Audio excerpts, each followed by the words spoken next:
বিয়ের 5 বছর পর এই প্রথম সোয়ার পাপাকে ছাড়া আমি আমার বাবার বাসায় এসেছি। আর এই প্রথম আমি একা বাবার বাসায় থেকেছি। ঠিক একদিন পরে সোয়ার পাপা চলে এসেছে আমাদেরকে নেওয়ার জন্য। তাই তো আজকে তার জন্য একটি স্পেশাল আয়োজন। আসসালামু আলাইকুম, আমি আরিশার আজকে একটি সুন্দর ভিডিও ব্লগ নিয়ে চলে এসেছি আবার আপনাদের মাঝে। আমার ভালোবাসার মানুষেরা তোমরা সবাই কেমন আছো? মন থেকে ভালোবেসে বিয়ে করেছিলাম তাকে, শূন্য পকেটে তার হাত ধরে এগিয়েছিলাম। দেখুন আজকে পূর্ণতা পেয়ে সে আমাকে পুরো রানীর মতো করে রেখেছে। মানুষটা আমাদেরকে ছাড়া এক সেকেন্ডও থাকতে পারে না, সেই জন্য আজ পর্যন্ত একা বাবার বাসায় থাকতেই দেয়নি। এই সমস্যা কি তোমার? হ্যাঁ কি সমস্যা? রাইট ব্রেক খেলে কি তোমার কি রূপচর্চাই করা লাগে? রূপচর্চা তো সব মেয়েরাই করে, এটা একটা ড্রিম। আর রাইতে আবার মেকআপ করতেছো কি লিগা? মেকআপ করতেছি না ভাই, আমি হচ্ছে গ্লাসিসিন পার নাইট ক্রিম দিতেছি, যেটা প্রতিদিন রাতে দিতে হয়। এটা দিলে কি হয়?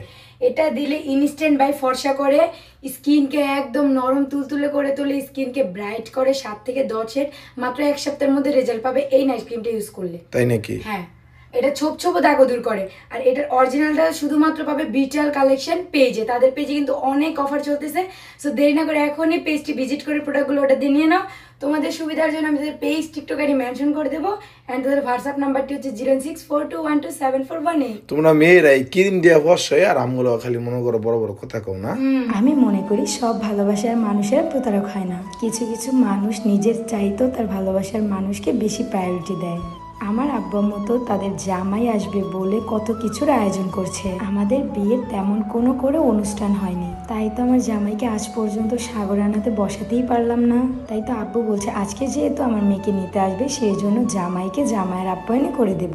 মন মতো একটা সাগরানার ডালা সাজাবে আব্বু। কতদিন পর বাবার হাতে রান্না খাবো, আর সেই জন্য আমি একটু হেল্প করে দিচ্ছি আব্বুকে। দেশি মুরগি, বড় রুই মাছ, ডিম, বেগুন ভাজা, সাথে আরো অনেক কিছু আইটেম। সোয়ার পাপা একদমই জানতো না যে তার জন্য আমরা এত কিছু করতেছি। আমরা কালকে রাত্রেই বাসায় চলে যেতাম, বাট সোয়ার পাপার আস্তে আস্তে রাত প্রায় 12টায় বেজে গিয়েছিল, সেই জন্য আমাদেরকে নিয়ে যায়নি, বলেছে সকালে এসে নিয়ে যাবে। আর শুধু আজকে সোয়ার পাপাই নয়, আমার রাতুল ভাইয়া অ্যান্ড হচ্ছে ভাবি, শাকিল ভাইয়া সবাই মিলে আসবে আমাকে নিতে। একদিন বাবার বাসায় থেকেছি, মনে হচ্ছে যেন কত জনম বাবার বাসায় বেড়াচ্ছি। এই সময়টা মনে হচ্ছিল আমি একদম ছোট আগের মতোই। জানেন, যখন স্কুলে যেতাম আম্মু সকাল সকাল উঠে আমাকে এরকম ভাবেই খাইয়ে রেডি করিয়ে দিত। আর দেখুন আজকে তাদের মেয়ে একটি ঘরের বউ, একজন মা। আজকে হচ্ছে সোয়ার পাপার জন্য স্পেশাল ভাবে বাসমতি চালের ভাত হচ্ছে আব্বু রান্না করবে। এই মুরগি কি সুন্দর একটা ফ্লেভার বেরিয়েছে, মনে হচ্ছে আমি তখনই খেয়ে ফেলি। কিন্তু না, যার জন্য এত কিছুর আয়োজন সে আসলে একসাথে মিলে সবাই খাবো। অন্যদিকে সোয়ার পাপা শ্বশুর বাড়িতে আসবে বলে কতই না খুশি। কত রকমের মিষ্টি, দই, ফল সবকিছু নিয়ে এসেছে।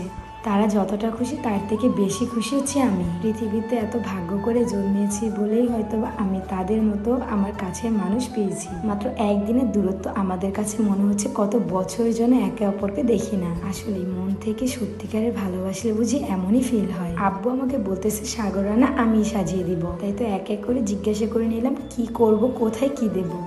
আমার আব্বু আম্মু আমাকে অনেক ভালোবাসে। প্রথমত এত অল্প বয়সে বিয়ে করে ফেলেছি বলে আব্বু আম্মু একটু কষ্ট বেশি পেয়েছিল, বাট যখন দেখেছি আমি অনেক ভালো আছি এবং একজন ভালো মনের মানুষকে পেয়েছি পাশে, তখন আর তাদের কোনো অভিযোগ অভিমান ছিল না আমার উপর। মহান আল্লাহ তাআলার কাছে আমি এতটুকুই খুশি প্রার্থনা করি যে আমাকে তাদের ঘরে পাঠিয়েছে। ছোট থেকে আমি অনেকটা জেদি ছিলাম, বাবা মায়ের কাছে যখন যা আবদার করতাম তাই এনে দিতে হতো, না হলে যেন কান্নাই অফ হতো। বাই দ্য ওয়ে গাইস, আমাদের সাগরানার ডালা একদম রেডি। এখন হচ্ছে এই ডালা নিয়ে আমি আমার জামাইকে হচ্ছে দেব। ও তো এই সাগরানার ডালা দেখে একদমই অবাক, এবং এত অল্প সময় এত কিছু করতে পেরেছি সেজন্য সে একদমই অবাক হয়ে গেছে। সবাইকে বলতেছে আগে আমি খাবো, তারপর তোমরা সবাই খাবা। আর এদিক দিয়ে আমি একটু পরপর জিজ্ঞাসা করতেছিলাম কেমন হয়েছে। সোয়ার পাপা বললো যে অনেক অনেক মজা হয়েছে, প্রত্যেকটা খাবারই খুবই টেস্টি, ইয়ামি ছিল। যাক আলহামদুলিল্লাহ, আমার আব্বু কষ্টের ফল মিষ্টি হলো। যাই হোক, সবাই ভালো থাকবেন, সুস্থ থাকবেন, অ্যান্ড আমাদের জন্য একটু বেশি করেই দোয়া করবেন। আল্লাহ হাফেজ, টাটা।